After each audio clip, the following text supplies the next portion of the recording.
bears are looking at putting on weight. It's time for them to get serious about getting ready for hibernation. And what we recommend, Peter, is first of all things like bird feeders, and that's pretty simple. You need to just get rid of those, take them inside. Garbage needs to be stored, obviously, in secure containers or inside. Fruit trees, that's an interesting one, Peter, and as that fruit begins to drop, it's a good idea to pick it up and get it off the ground as quick as you can, because that entices bears. It's like candy to them. Other things, dog food, need to keep that in.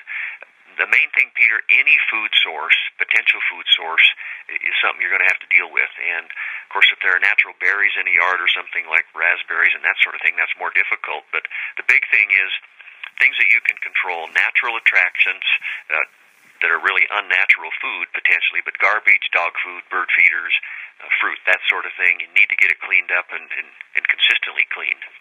Now, Ron, what should we do if we do have a fruit tree and we look outside and there's a bear or a couple of bears just having at it? So what do we do? Well, probably call Fish, Wildlife, and Parks, and that's really the best thing. You certainly don't want to go out there and try to run them off. You could certainly stand in the window and yell at them or throw something from the porch, but it's best to call us. Hopefully that's not going to happen very often, but you just don't want to put yourself in harm's way, obviously. And in neighborhoods where the bears will just come right down and amble down the street looking for food, that can be a great photo opportunity, but can also be dangerous, right?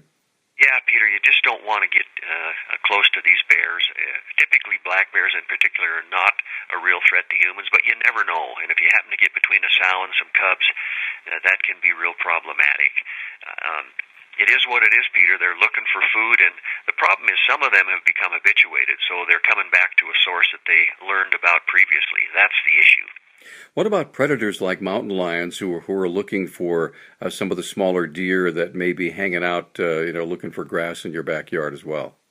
Well, and of course they're different. They're not looking to stock up for the winter. They're out all winter. They don't hibernate. But that's an issue where you just need to keep track of your dogs, and if you have any kind of indication that there are lions in the area, and we're pretty good about, people are good about reporting those sightings, Peter, but you need to keep kids.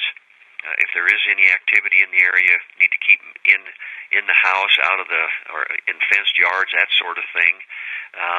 And if you've got deer in your yard, that obviously is an attractant to some cats, but that's typically not an issue, but you just need to be smart. And again, we're going to do our best to keep people informed.